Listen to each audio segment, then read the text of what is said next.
तर चित्रपटाची सुरुवात होते आणि आपण गडचिरोली जिल्ह्यातील एक छोटंसं गाव हेमलकसा पाहतो, जे की ब्रह्मागड तालुक्यात आहे. इथे सुरुवातीलाच नक्षलवादी आणि भारतीय सैन्यामध्ये चकमक दाखवली आहे आणि यानंतर दाखवतात की मयुरी देशमुख नावाचे एक पत्रकार डॉक्टर प्रकाश बाबा आमटेंचा इंटरव्ह्यू घेण्यासाठी हेमलकसाला येते. आता प्रकाश बाबा आमटेंबद्दल जर तुम्हाला माहित नसेल तर सांगतो की हे एक सामाजिक कार्यकर्ता आहेत आणि हे आपल्या महाराष्ट्रामध्येच गडचिरोली भागात राहतात, जिथे ते माडिया लोकांची, जे की तेथील आदिवासी लोक मानले जातात, त्यांची डॉक्टर म्हणून तर सामाजिक कार्यकर्ता म्हणून सेवा करतात. आणि यासाठी आतापर्यंत त्यांना व त्यांच्या पत्नी मंदाकिनी यांना जगातील कित्येक मोठमोठ्या पुरस्कारांनी सन्मानित करण्यात आलेलं आहे. असो, आता प्रकाश आमटे या पत्रकाराला त्यांचं घर व दवाखाना दाखवत त्याबद्दल सर्व माहिती देतात की तिथे यांच्याकडे कोणते कोणते प्राणी आहेत जे की कधी काळी त्यांच्याकडे औषधोपचारासाठी आले होते आणि कसे ते या सर्वांची काळजी घेतात. तसेच यानंतर ते त्यांचा दवाखाना दाखवतात, जिथे ते आदिवासी लोकांवर उपचार करतात. पण इतक्यात इथे एक आदिवासी मुलगा डॉक्टरांना सांगतो की जुरूला पोलिसांनी पकडून नेलं आहे. आता जुरू आमटेंच्या ओळखीचा असतो, त्यामुळे ते चौकीत जातात, जिथे पोलीस डॉक्टरांना सांगतात की काल रात्री जुरूने त्याच्या घरी नक्षलवाद्यांना दावत दिली आणि जुरूकडून त्या नक्षलवाद्यांची नावे माहिती करून घेण्यासाठीच आम्ही त्याला पकडलेला आहे. यावर जुरू म्हणतो की त्यांचेच खायचे वांदे आहेत, तो कुठून दावत देणार? नक्षलवादी गावात कधी येतात आणि आमच्यावर बंदुका आणून जेवण मागतात.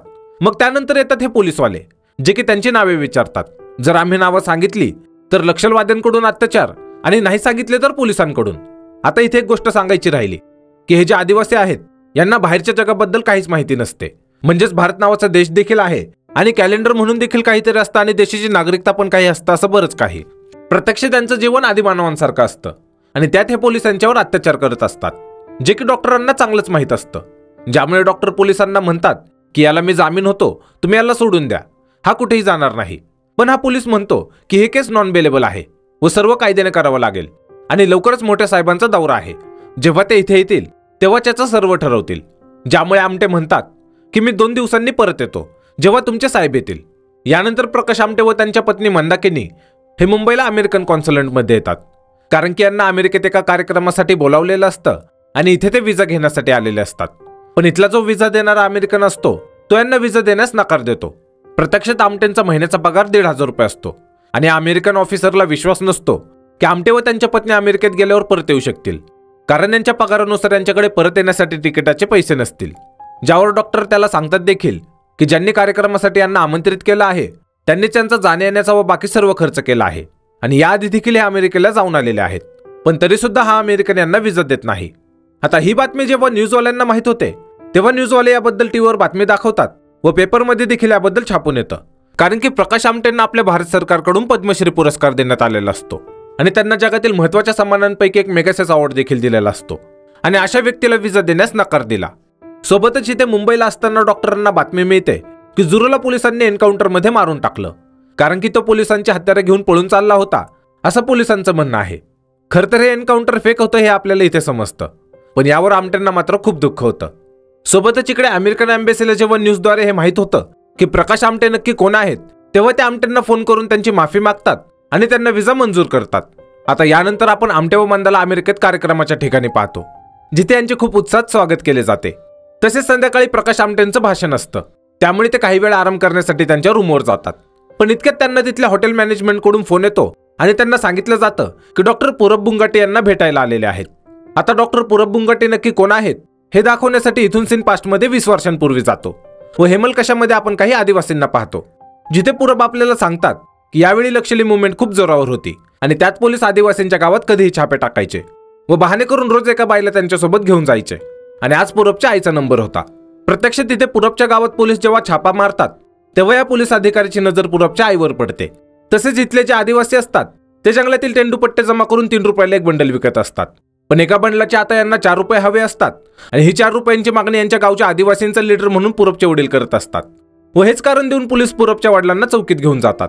आता दुसऱ्या दिवशी पूरबची आई जेव्हा चौकीत जाते तेव्हा ती तिच्या नवऱ्याला सोडण्याची विनंती करते, पण यावर तो पोलीस तिला शरीर सुखाची मागणी करतो. पण इतक्यात पूरब इथे त्याच्या आईला शोधत येतो, त्यामुळे पूरबची आई त्याला पुन्हा घरी जायला सांगते आणि आता मात्र तो पोलीस त्याच्या आईची आबरू लुटतो. तसेच आता हा मुख्य अधिकारी गेल्यानंतर तिथे दुसरा पोलीस येतो आणि तो देखील आता पूरबच्या आईची आबरू लुटणार असतो, ज्याला ती विरोध करते आणि यातच ती बाजूला ठेवलेली पोलिसाची बंदूक उचलते आणि त्या पोलीस अधिकाऱ्यावर गोळी झाडून तिथून पळून येते. आता पोलिसांपासून पळत असताना वाटेत तिला पूरब भेटतो आणि हे दोघेही पुढे पळायला लागतात, पण लवकरच तो पोलिसांना गाठतो आणि तो काही करणार इतक्यात मागून एक नक्षलवादी पूरबच्या हातात बंदूक देऊन त्या पोलिसाला गोळ्या घालून मारून टाकतो, ज्यामुळे यानंतर पूरब त्या नक्षलवाद्यांमध्ये सामील होतो आणि तो देखील एक नक्षलवादी बनतो. तसेच पुढे काही वर्षानंतर आमटे जेव्हा एका नक्षलवाद्याची जखम बरी करत असतात तेव्हा तिथे पूरब सोबत त्यांची ओळख होते व पूरब त्याची ही स्टोरी आमटेंना सांगत असतो. सोबतच तो सांगतो की परिस्थितीने त्याला नक्षलवादी बनवलं आणि त्याला या सर्वातून बाहेर पडायचं आहे, ज्यामुळे पुढे आपण पाहतो की पूरब नक्षलवाद्यांच्या टोळीतून पळ काढून आपट्यांच्या घरी येतो आणि त्याच्याच पाठोपाठ पूरबला शोधत काही नक्षलवादी इथे येतात, ज्यांना वरतून पूरबला मारण्याची ऑर्डर मिळालेली असते. कारण जर का पूरब पोलिसांच्या ताब्यात सापडला तर तो नक्षलवाद्यांबद्दल त्यांना सर्व सांगेल. पण यावर डॉक्टर त्यांना हे सांगून पाठवून देतात की पूरब सर्वांसाठी मेला आहे म्हणून समजा. तसेच यानंतर डॉक्टर पूरबला त्यांच्या मोठ्या भावाकडे म्हणजेच विकासकडे आनंदवनात पाठवतात आणि त्यांना पत्राद्वारे कळवतात की याचा नीट सांभाळ कर. आता इथून सीन पुन्हा प्रेझेंटमध्ये येतो, जिथे आपण पूरबला पाहतो, जो की आता मोठा झाला आहे आणि MA चं शिक्षण पूर्ण करून तो सध्या डॉक्टर आहे. इथे डॉक्टर आमटे व मंदा जेव्हा त्याला पाहतात तेव्हा ते खूप आनंदी होतात, कारण ज्या मुलाला त्यांनी सरकार व नक्षलवाद्यांच्या विरोधात जाऊन वाचवलं होतं तो मुलगा आता इतका मोठा झाला आहे की बाकी सर्व नक्षली त्याच्याकडून प्रेरणा घेऊ शकतील. असो, आता इथपर्यंत जर का तुम्हाला हा चित्रपट नीट समजला नसेल तर इथून पुढे समजेल की डॉक्टर प्रकाश आमटे नक्की कोण आहेत आणि ते समाजकार्यात कसे आले. तर आता पूरबला भेटून झाल्यावर हे सर्व जेव्हा हॉटेलमध्ये जेवत असतात तेव्हा डॉक्टर आमटे आयोजकांना त्यांचा आजपर्यंतचा सर्व प्रवास सांगतात आणि इथून सीन पुन्हा पास्टमध्ये जातो, जिथे डॉक्टर आमटे त्यांच्या वडिलांबद्दल सांगतात, म्हणजेच मुरलीधर देवीदास आमटेंबद्दल, ज्यांना सर्व बाबा आमटे म्हणून ओळखत असतात. तर बाबा आमटेंचा जन्म मालगुजार कुटुंबात झाला, जे की खूप श्रीमंत होते. पण गांधीजींचे विचार ऐकून बाबा आमटे बदलले आणि वकिली सोडून पुढे ते सफाई कामगारांचे लीडर झाले. तसेच कामगारांचे दुःख समजून घेण्यासाठी ते लोकांची मैला वाहू लागले. आणि असंच एक दिवस काम करत असताना एका कुष्ठरोगीला पाहून त्यांना खूप दुःख झालं व इथे त्यांनी ठरवलं की ते कुष्ठरोग्यांची सेवा करणार.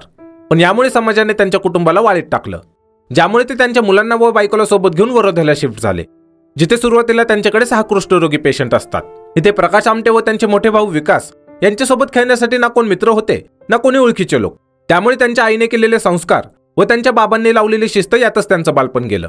इथेच जेव्हा कुष्ठरोगींवर इतर उपचार करण्यासाठी बाबा आमटे शहरातून डॉक्टरांना बोलवायचे तेव्हा ते डॉक्टर देखील यांच्याकडून पैसे घेताना ते स्वच्छ धुवून घ्यायचे, ज्यामुळे प्रकाश आमटेंना विचार पडला की खरंच हे इतकं वाईट काम करतात का की लोक यांच्यासोबत तुच्छ भावनेने वागतात.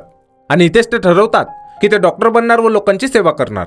पुढे हीच गोष्ट ते त्यांच्या वडिलांना सांगतात, ज्यावर ते म्हणतात की मला महिन्याला 150 रुपये मिळतात आणि त्यात मी कोणा एकालाच पुस्तक घेऊन देऊ शकतो. त्यामुळे तुम्ही दोघा भावांनीच ठरवा की नक्की काय बनायचं, जेणेकरून एकाच पुस्तकात तुम्हा दोघांचं शिक्षण पूर्ण करता येईल. आता प्रकाश आमटेंचे जे मोठे भाऊ असतात म्हणजेच विकास, त्यांना खरं तर इंजिनियर बनायचं असतं, पण प्रकाशमुळे त्यांना देखील डॉक्टर बनावं लागतं. आता नागपूरच्या एका कॉलेजमध्ये यांचं शिक्षण पूर्ण होतं व डॉक्टरी पास झाल्यावर एक दिवस यांचे बाबा यांना पिकनिकसाठी हेमलकसाला घेऊन जातात, जिथे सर्व पाहतात की इथले आदिवासी माणूस असून जनावरांसारखं राहत आहेत आणि त्यांना देखील माणसांसारखा जगण्याचा हक्क मिळवून देण्यासाठी बाबा आमटे ठरवतात की ते इथेच राहून या आदिवासींची मदत करणार. सोबतच आता प्रकाश देखील त्यांच्या वडिलांना म्हणतात की त्यांनाही इथेच राहून या लोकांची मदत करायची आहे, ज्यावर त्यांचे वडील प्रकाशला समजावतात की तुझं आयुष्य आता कुठे सुरू झालं आहे, तुला लवकरच चांगली नोकरी मिळेल आणि तू आयुष्यारामात राहू शकशील, पण इथे तर 2 वेळचे खायचे वांदे आहेत.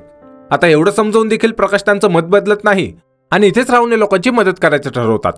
यानंतर दाखवतात की प्रकाश सर्जरीला प्रवेश घेतात, जिथे यांना मंदाकिनी भेटतात. इथे या दोघांची ओळख वाढते आणि हे एकमेकांच्या प्रेमात पडतात, ज्याची सर्व खबर प्रकाशचे मोठे भाऊ म्हणजेच विकास यांना असते.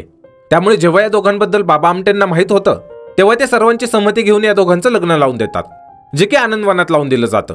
आता बघता बघता 7-8 वर्ष उलटतात आणि नंतर सरकार यांना हेमलकसाच्या जंगलात एक जमीन अलॉट करून देते, जिथे प्रकाश आमटे, मंदाकिनी व यांचे काही सहकारी मित्र जातात आणि हळूहळू त्या जंगलातील जागेची सफाई करून तिथे यांच्यासाठी राहण्याची चांगली व्यवस्था करतात. तसेच यांचा लोकबिरादरी प्रकल्प सुरू होतो. आता यांची सर्व तयारी तर झालेली असते, पण यांच्याकडे कोणी पेशंटच येत नाही. आणि यातच एक दिवस हे जंगलात फिरत असताना डॉक्टर व मंदाकिनी पाहतात की एका आदिवासी प्रेग्नेंट मुलीची जंगलात प्रसूती होते आणि ती मुलगी त्या बाळाची नाळ दगडाने ठेचून कट करते व बाळाला उचलून तिथून घेऊन जाते, जे पाहून मंदाला खूप वाईट वाटतं. तसेच पुढे एक दिवस हे पाहतात की एक आदिवासी व्यक्ती आजारी असतो, त्यामुळे एक मांत्रिक जादू टोण्याच्या बहाण्याने एका लहान बाळाचा बळी देणार असतो. पण इतक्यात डॉक्टर व त्यांची बायको तिथे जातात व सर्वांना भांडून त्या बाळाचा जीव वाचवतात. तसेच पुढे दाखवतात की यांना इथे येऊन आता 2 वर्ष होतात, पण अजून देखील यांच्याकडे एकही आदिवासी उपचारासाठी आलेला नसतो. उलट ते यांना बघून दूर पळून जात असतात. पण आणखी काही महिने वाट पाहिल्यानंतर आपण पाहतो की अखेर काही आदिवासी त्यांच्याकडील एका पेशंटला यांच्याकडे उपचारासाठी घेऊन येतात, जिथे डॉक्टरांनी त्याला तपासल्यावर त्यांना समजतं की या व्यक्तीची परिस्थिती अशी आहे की हा कधी जाऊ शकतो. त्यात त्यांच्याकडे कोणतीही लॅब नसते ना रक्त तपासण्याचे कोणते साधन. पण इतक्यात डॉक्टर व त्यांची बायको तिथे जातात व सर्वांना भांडून त्या बाळाचा जीव वाचवतात. तसेच पुढे दाखवतात की यांना इथे येऊन आता 2 वर्ष होतात, पण अजून देखील यांच्याकडे एकही आदिवासी त्यांच्याकडील एका पेशंटला यांच्याकडे उपचारासाठी घेऊन येतात, जिथे डॉक्टरांनी त्याला तपासल्यावर त्यांना समजतं की हा कधी जाऊ शकतो. त्यात त्यांच्याकडे कोणतीही लॅब नसते ना रक्त तपासण्याचे कोणते साधन. आणि जर का यांच्या निरीक्षणाखाली या व्यक्तीचे निधन झाले तर पुढे यांना कोणाचाच विश्वास मिळवता येणार नाही. सोबतच त्यातल्या त्यांना त्या आदिवासी लोकांची भाषा समजत नसते की नक्की ते काय बोलत आहेत, ज्यामुळे यांना त्या पेशंटबद्दल काहीच माहिती मिळत नाही की तो नक्की कधीपासून आजारी आहे. पण तरी देखील अशा परिस्थितीत डॉक्टर व त्याचे सहकारी त्या आदिवासीवर उपचार करतात आणि तो शुद्धीवर येण्याची वाट पाहत बसतात. आता 2-3 दिवस उलटल्यानंतर हे जेव्हा त्या पेशंटच्या शेजारी बसलेले असतात तेव्हा ते पाहतात की त्यांचा पेशंट शुद्धीवर आला आहे आणि तो कोणालाच काही न बोलता त्याची बाजू उचलून चालला आहे, जे पाहून या सर्वांना त्यांचा हसू आवरता येत नाही. पण यांना हे मात्र समजतं की यांचा पेशंट ठीक झाला आहे. आता या एका पेशंटमुळे सर्व आदिवासींना विश्वास होतो की प्रकाश आमटे व त्यांचे सहकारी यांना आजारातून बरं करू शकतात. त्यामुळे अखेर 2 वर्ष वाट पाहिल्यानंतर यांच्याकडे आता इतके पेशंट येतात की त्या आदिवासी पेशंटना बसण्यासाठी यांचं अंगण देखील कमी पडतं. त्या आदिवासी लोकांना माहीत नसते की घड्याळ काय आणि वेळ काय, त्यामुळे वेळेवर औषध कसं खायचं हे देखील त्यांना माहीत नसतं, ज्यामुळे त्यांना वेळेवर औषध देण्यासाठी डॉक्टर सर्वांना बरे होईपर्यंत त्यांच्याकडेच राहायला ठेवतात व सर्वांना तेच वेळेवर औषध खायला घालतात. याच काळात आपण त्या मांत्रिकाला देखील पाहतो जो की एका आदिवासीला बरं करण्यासाठी लहान बाळाचा बळी देत होता. हा देखील त्याच्या मुलाला बरं करण्यासाठी डॉक्टरांकडे येतो. त्याचबरोबर डॉक्टर कोणत्याही वैरमानात न धरता त्याच्या मुलाला बरं करतात. सोबतच एक दिवस ते एका लहान बाळाला पाहतात की त्याच्या अंगावर शरीर झाकण्यासाठी कपडेच नाहीत आणि तो थंडीने खूप कुडकुडत आहे. त्यामुळे डॉक्टरांना वाटतं की त्यांना या आदिवासी लोकांसमोर जास्त कपडे घालण्याचा काहीच अधिकार नाही, ज्यामुळे ते त्यांच्या अंगावरील काही कपडे काढून टाकतात आणि शरीरावर तितकेच कपडे ठेवतात जितक्यांची त्यांना गरज आहे. यानंतर काही दिवसांनी दाखवतात की डॉक्टर व मंदाला 2 मुले होतात. त्यातील एकाचं नाव ते दिगंत व दुसऱ्याचं अनिकेत ठेवतात. तसेच एके दिवशी यांच्याकडे एक आदिवासी त्याच्या बाळाला घेऊन येतो आणि मंदाला सांगतो की या बाळाला जन्म देत असताना तिच्या आईचं निधन झालं, ज्यामुळे 1.5-2 महिन्यासाठी तुम्ही या मुलीला सांभाळाल का? ज्यावर मंदा हो म्हणतात व त्या मुलीला आपल्या मुलीसारखं सांभाळायला लागतात. तसेच या मुलीचं नाव ते आरती ठेवतात. आता इथेच एक छोटासा सीन आहे ज्यात मंदा आदिवासी महिलांना मासिक पाळीच्या वेळी कपड्याचा वापर कसा करायचा हे शिकवत असतात. आणि या सीन नंतर दाखवतात की 2 महिने उलटल्यानंतर आरतीचे वडील तिला घेऊन जाण्यासाठी येतात. पण आता मंदाला आरतीचा लळा लागलेला असतो, त्यामुळे त्या आरतीला परत देण्यास नकार देतात, ज्यामुळे डॉक्टर आरतीच्या वडिलांना विनंती करतात की तिला त्यांच्याकडेच राहू देत. ज्यावर आरतीचे वडील देखील राजी होतात आणि आरती अखेर मंदा व डॉक्टरांकडे राहते. यानंतर आपण पाहतो की डॉक्टर व त्यांचे इतर मित्र जेव्हा गप्पा मारत बसलेले असतात तेव्हा एक आदिवासी त्याच्या बायकोला घेऊन येतो जी की प्रेग्नेंट असते. तो डॉक्टरांना सांगतो की त्याच्या बायकोच्या पोटातील बाळ बाहेरच येत नाहीये, त्याचा फक्त हातच बाहेर आलेला आहे. आता डॉक्टर जेव्हा त्या महिलेला चेक करतात तेव्हा त्या बाईच्या नवऱ्याला ते सांगतात की त्याच्या बायकोचं ऑपरेशन करावं लागेल आणि यासाठी त्यांना शहरात जावं लागेल, कारण की इथे अशा प्रकारच्या ऑपरेशनची सोय नाहीये. तसेच ते सांगतात एकतर बाळाची आई जिवंत राहील किंवा बाळ, ज्यावर त्या बाईचा नवरा म्हणतो की बाळ नंतर पण होईल, आता तुम्ही माझ्या बायकोला वाचवा. आता इथून शहरात जाण्यासाठी कोणती गाडी नसते आणि यांची आनंदवनात जी गाडी येत असते ती देखील सकाळीच गेलेली असते, ज्यामुळे डॉक्टर स्वतःचे ऑपरेशन करायचं ठरवतात आणि पुढे ते ऑपरेशन करत असताना नाईलाजाने त्या पोटात अडकलेल्या बाळाचे तुकडे करून त्याला बाहेर काढतात. आता त्या बाळाची आई तर वाचते पण बाळ मात्र वाचू शकत नाही, ज्याचं पुढे डॉक्टर व मंदाला खूप दुःख होतं, कारण यांच्याकडे कोणत्या सुविधा नाहीत, त्यामुळे त्यांना या बाळाचे तुकडे करून त्याला बाहेर काढावं लागलं. आता काही दिवसांनंतर हे इथे लहान मुलांसाठी शाळा सुरू करतात, पण या आदिवासी मुलांचं शाळेत लक्षच लागत नसतं, कारण की त्यांना माहीतच नसतं की अननस कशाला म्हणतात व बदक कशाला म्हणतात, ज्यामुळे त्या मुलांना उजळणी शिकवण्यात अडथळा येत असतो. ज्यावर डॉक्टर त्यांच्या मित्राला म्हणतात की अननस बदक यासारख्या गोष्टींना आदिवासींच्या भाषेत म्हणजेच माड्या भाषेमध्ये वेगळे शब्द असतील, ते आधी तू शोधून काढ, मग तू त्यांना जे शिकवत आहेस ते सर्व त्यांच्या भाषेत त्यांना समजेल. आता पुढे तसंच करतात आणि सर्व मुलांना शिकवतात. सोबतच काही वर्षांनी दाखवतात की ज्या शाळेत मुलांना एका जागी बसायचं माहीत नव्हतं ती शाळा आता इतकी मोठी झाली आहे की त्यात आता हजारो आदिवासी मुले शिकतात आणि त्यांना शिकवणारे शिक्षक देखील वाढले आहेत. यानंतर एके दिवशी कोमटकर नावाचा एक सरकारी अधिकारी डॉक्टरांच्या इथे तपासणीसाठी येतो की त्यांच्याकडे जे प्राणी आहेत त्यांची नीट काळजी घेतली जात आहे की नाही. प्रत्यक्षात हेमलकसामध्ये प्राण्यांवर उपचार करण्यासाठी प्राण्यांचा एकही डॉक्टर इथे येत नसतो, ज्यामुळे प्रकाश आमटे व त्यांचे सहकारी तिथल्या जंगली प्राण्यांवर उपचार करत असतात आणि त्यासाठी ते प्राण्यांना उपचारादरम्यान पिंजऱ्यामध्ये ठेवत असतात. पण इथल्या सरकारी अधिकाऱ्यांचं म्हणणं असतं की डॉक्टरांनी या प्राण्यांना उपचाराच्या बहाण्याने पाळीव प्राणी म्हणून पाळून ठेवलेला आहे आणि सरकार व डॉक्टरांमध्ये हा वाद गेले 12 वर्षे चालत आलेला असतो. तसेच हा जो अधिकारी आलेला आहे तो न बोलावता आलेला आहे आणि याच गोष्टीवरून तो यांच्यावर रुबाब झाडत असतो, ज्यामुळे डॉक्टर त्याला इथून हाकलून लावतात. पण जाता जाता तो यांना धमकी देऊन जातो की हे सर्व प्राणी तो पशुसंवर्धन खात्याकडे सोपवायला लावेल, ज्यामुळे डॉक्टरांच्या मनात या गोष्टीची कुठे ना कुठे भीती असते की हे सर्व प्राणी त्यांच्यापासून दूर केले जातील, कारण त्यांनी या प्राण्यांचा त्यांच्या मुलांप्रमाणे सांभाळ केलेला आहे आणि यांना त्यांचा खूप लळा लागलेला आहे. आता पुढे दाखवतात की डॉक्टर त्यांच्या वडिलांसोबत जेव्हा भारत जोडो आंदोलनाला गेलेले असतात तेव्हा इकडे हेमलकसामध्ये त्यांच्याकडे जो नेगल नावाचा बिबट्या असतो त्याला साप चावतो, ज्यावर मंदा औषधोपचार पण करतात पण डॉक्टर परत येईपर्यंत नेगल त्याचे प्राण सोडून देतो, ज्यामुळे या सर्वांना खूप दुःख होतं, कारण नेगलला यांनी त्यांच्या मुलासारखं जपलं होतं. तसेच पुढे डॉक्टर नेगलला त्यांच्याच अंगणात पुरतात आणि त्याला श्रद्धांजली देण्यासाठी त्याच जागी एक आंब्याचं झाड लावतात. यानंतर यांच्याकडे एक आदिवासी महिला येते, जिच्या दोन्ही डोळ्याला मोतीबिंदू झालेला असतो, ज्यामुळे प्रकाश आमटे शहरातून डॉक्टरांना तिच्या डोळ्याच्या ऑपरेशनसाठी बोलावतात. पण कोणीच यायला तयार नसतं आणि ही बाई देखील शहरात जायला तयार नसते. त्यामुळे डॉक्टर निर्णय घेतात की या बाईचं मोतीबिंदूचं ऑपरेशन तेच करणार, ज्यावर मंदा त्यांना सावध देखील करतात की काही चुकलं तर ती बाई कायमची आंधळी होईल. पण डॉक्टरांचं म्हणणं असतं की ती बाई मोतीबिंदूमुळे आधीच आंधळी झालेली आहे, ज्यामुळे ऑपरेशन नाही केलं तरी ती आंधळीच राहणार आणि ऑपरेशन फेल झालं तरी त्यापेक्षा चांगलं हे आहे की ऑपरेशन करावं. आता पुढे दाखवतात की डॉक्टर त्या बाईचं ऑपरेशन करतात आणि काही दिवसांनी जेव्हा तिच्या डोळ्यावरची पट्टी काढली जाते तेव्हा आनंदाने सर्वांचे डोळे भरून येतात, कारण हे ऑपरेशन सक्सेसफुल झालेलं असतं. त्याचबरोबर काही महिन्यानंतर हे बिरादरीमध्येच नंबरचे चष्मे बनवायला सुरुवात करतात आणि डोळ्यांचे प्रॉब्लेम असलेल्या आदिवासींना देऊन टाकतात. पण पुढे अचानक यांच्या गावात कॉलराची साथ येते, जी साथ इतकी भयानक असते की लोक आपल्या माणसांची प्रेतच घेऊन तपासणीसाठी येत होते. खरं तर बांबू तोडीसाठी शहरातून काही कामगार इथे आले होते आणि त्यांच्यातलाच कोणाला तरी कॉलरा झाला होता, ज्यामुळे इथल्या आदिवासींना देखील कॉलरा झाला. आता अचानक पेशंट वाढल्यामुळे यांच्याकडे उपचाराची जेवढी पण साधने होती ती सर्व संपलेली असतात, ज्यामुळे जी कोण व्यक्ती मरेल त्यांची सलाईन यांना इतर जिवंत पेशंटसाठी वापरावी लागते. यातच एक बाई तिच्या लहान मुलाला डॉक्टरांकडे घेऊन येते आणि जेव्हा त्या मुलावर उपचार केले जातात तेव्हा ती बाई डॉक्टरांना म्हणते की संध्याकाळपर्यंत माझ्या मुलाकडे लक्ष ठेवा, कारण 3 दिवसांपूर्वी तिच्या नवऱ्याचं उलट्या होऊन निधन झालं आणि त्यानंतर तिच्या दोन्ही मुलांना पण उलट्या होत होत्या. पण दोन्ही मुलांना डॉक्टरांकडे घेऊन येत असताना वाटेतच त्यातील एका मुलाने प्राण सोडले आणि कमीत कमी तिचा एकतरी मुलगा वाचावा यासाठी त्या मेलेल्या मुलालाही जंगलातच एका ठिकाणी ठेवून आलेले आहे. त्याचाच अंत्यविधी करण्यासाठी तिला जायचं आहे. आता हे ऐकल्यावर डॉक्टरांना खूप दुःख होतं. तसेच त्या बाईला ते तिच्या मुलाचा अंत्यविधी करण्यासाठी जायला सांगतात. यानंतर दाखवतात की 4 तरुण आदिवासी त्यांच्याच एका मित्राला डॉक्टरांकडे घेऊन येतात, जो की खूप जखमी असतो. पण डॉक्टरांनी त्याला तपासल्यावर ते यांना सांगतात की या मुलाने आधीच प्राण सोडलेले आहेत. आता डॉक्टर जेव्हा यांना तो मुलगा जखमी होण्यामागचं कारण विचारतात तेव्हा हे सर्व सांगतात की याने व एका पोलिसाने यांच्यातील एकाच्या बहिणीची आबरू लुटली, ज्यामुळे या सर्वांनी मिळून त्यांना मारलं. ज्यात तो पोलीस तर त्याची पिस्तूल टाकून पळून गेला आणि हा एकटाच यांच्या तावडीत सापडला. पण यांना माहित नव्हतं की यांच्या मारण्याने हा इतक्या लवकर प्राण सोडेल.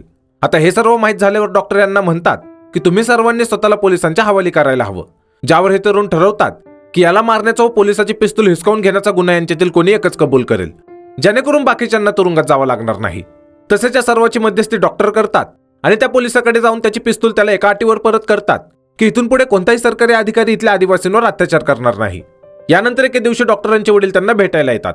त्याचबरोबर ते इथे डॉक्टरांना सांगतात की मागच्या आठवड्यात त्यांच्याकडे फ्रान्सवरून एक पती पत्नी आले होते आणि त्यांनी स्वायझर कपल ऑफ इंडिया म्हणून पोस्टाचं तिकीट काढण्यासाठी मोनॅको देशाला यांची शिफारस केली आहे.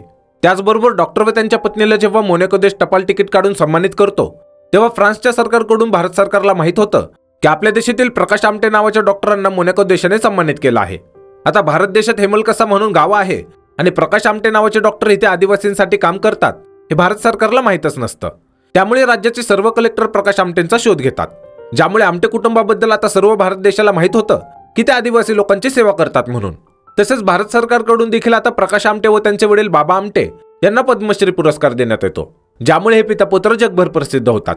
आणि ज्या हेमलकसामध्ये कधी कोणता डॉक्टर यायला तयार नव्हता तिथे आता सरकार टेलिफोन सोबतच इतर सर्व सुविधा पुरवते.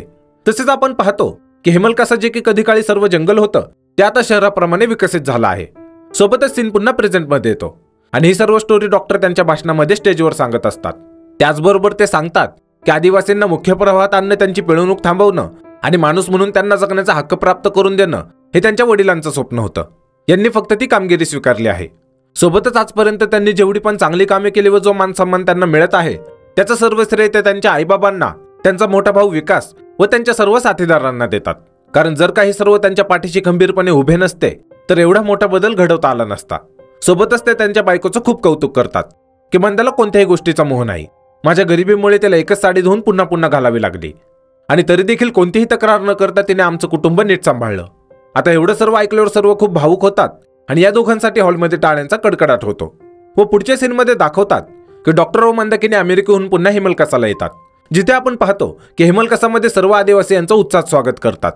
आणि याच हॅपी एंडिंग सोबत हा चित्रपट इथेच संपतो. हा चित्रपट डॉक्टर प्रकाश बाबा आमटे व त्यांच्या कुटुंबाच्या जीवनावर आधारित होता आणि याला डिरेक्टेड केलं होतं समृद्धी पोरे यांनी.